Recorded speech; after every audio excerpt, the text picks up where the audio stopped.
Well, I mean, I'll be honest. I mean, I did vote for Trump. I've never really voted before.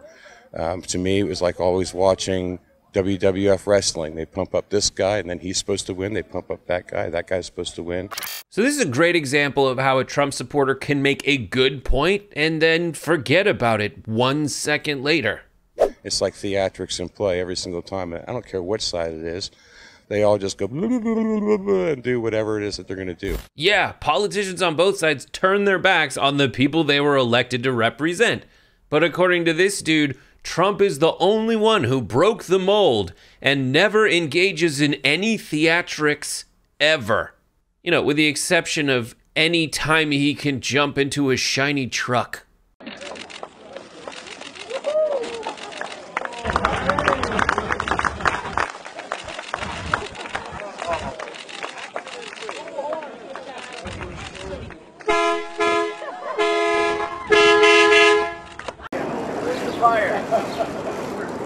We live in hell.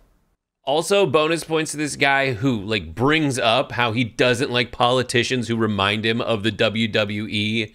Meanwhile, Trump himself made appearances in the WWE. As far as the election goes, yeah, I don't think that the election was done fair and square. I've been watching a lot of information from a lot of people, factual information. Dr. Frank's a great source of information. He started in the beginning pure on accident, kind of like I started my journey on accident. I didn't come out here to try to find all the stuff that I found out. It's just kind of happened as I've gone along. And I mean, what do I think? What do I know? I mean, gosh, if I talk long enough, just about anybody could think I'm absolutely crazy. Bro, you sold me as soon as you emphasized factual information. Factual information. But this is not the only Trump supporter who seems mildly self-aware about how crazy he sounds.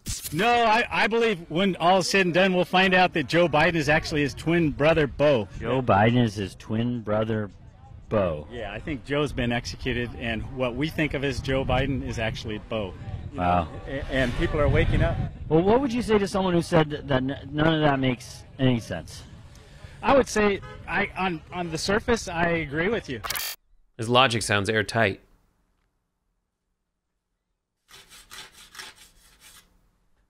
My belief is if you can run this city or this country like a business, you can't fail.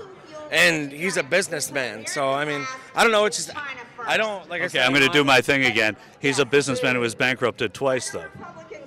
Yeah, but he's what that says to me is he's not afraid of failure.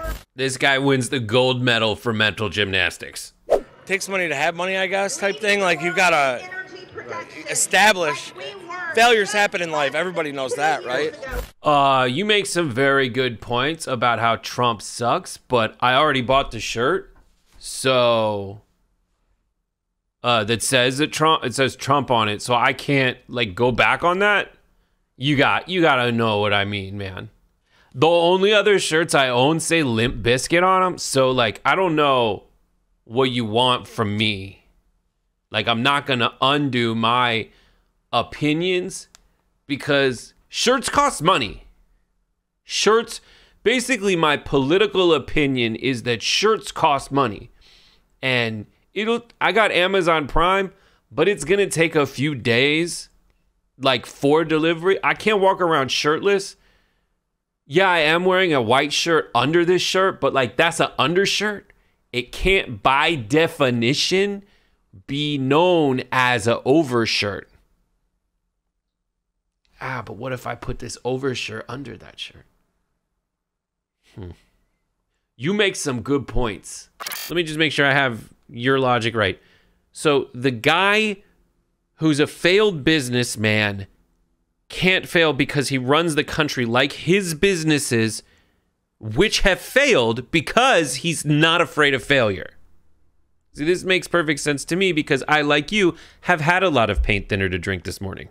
All right, so we watched a lot of videos of these Trump supporters. What can we learn about what makes them tick when they're choosing who to vote for as we head into 2024?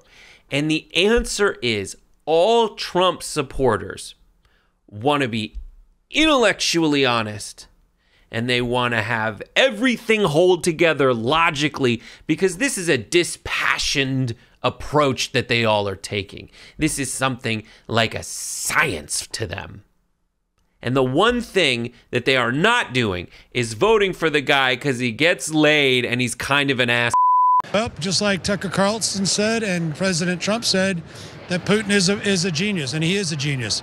He's playing the rest of the world chess where Biden is playing checkers. Yeah, and here at CPAC, we eat checkers. And we love chess, because while we don't understand the rules, we vaguely get that it's a race war between the blacks and the whites. Got any other serious questions you want answered by an adult man wearing a flag cape? And what is that, a DeSantis land hat? Oh my, DeSantis land, the crappiest place on earth. Come on down, we too have a small world ride, only it is very short, because teaching about people from other races is legally prohibited. What is it with these dudes loving Putin? If Joe Biden or Vladimir Putin were running for president of the United States in 2024, who would you vote for? Well, not Joe Biden. That goes to show how, how warped, Putin at least has some principles. From my, What are those? Outside view, he loves his country. He loves his country. Very similar to Trump in a sense. And there it is. They see Putin and Trump the exact same way. The right wing in America craves an authoritarian leader who just insists on getting undressed in front of people who really don't want to see it. Republicans are simultaneously undermining democracy while wrapping themselves in the American flag. And sometimes, not the American flag. Enemy of the American flag. People who fought the bloodiest war against the American flag. Just keep it flying. Keep it flying? And why do you want to keep it flying? Why would anybody want to erase our heritage? Well, some people would say that flag symbolizes racism, it symbolizes slavery, and they might have some valid points there. That's their opinion, they're welcome to their opinion if they want it. Are you pro-slavery or against slavery? I have no comment.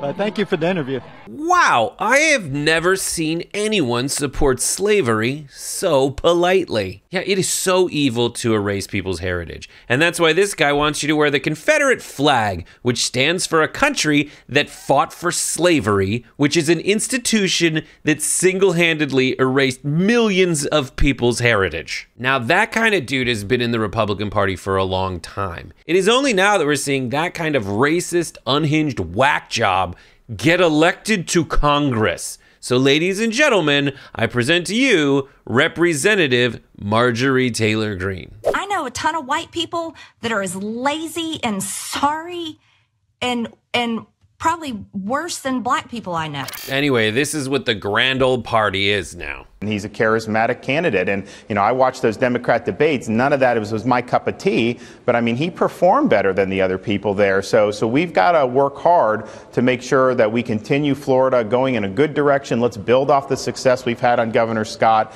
The last thing we need to do is to monkey this up by trying to embrace a socialist agenda. Just a reminder that guy, Ron DeSantis, could very well be the next president of the United States. The Republican Party uses racism to try to win elections. Trump did it in 2016. When Mexico sends its people, they're not sending their best. They're not sending you. And you can bet that whoever the Republican Party nominates in 2024, they're going to use it too. I also love that in Trump's mind, Mexico's like, so who do we send to this America place? We're not sending our best. Send the ones with the drugs. Make sure when they leave here, they bring crime. Definitely the rapists. Where do we keep the rapists? Can we send? How many rapists do we send? Is there a max? And then at the end, Mexico's like, you know what? We as a nation realized we sent you a lot of rapists and a lot of criminals and a lot of drugs. So, we're going to throw in some, which you can assume are very good people. But sadly, this is nothing new. There have always been racist politicians messaging to racist voters. It kind of got better for a while, though, didn't it?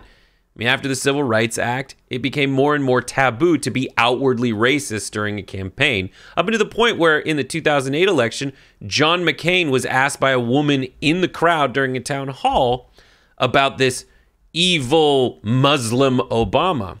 And we were at a point in the American conversation where John McCain shut that down and did not allow that kind of racism to get past where it was. I can't trust Obama.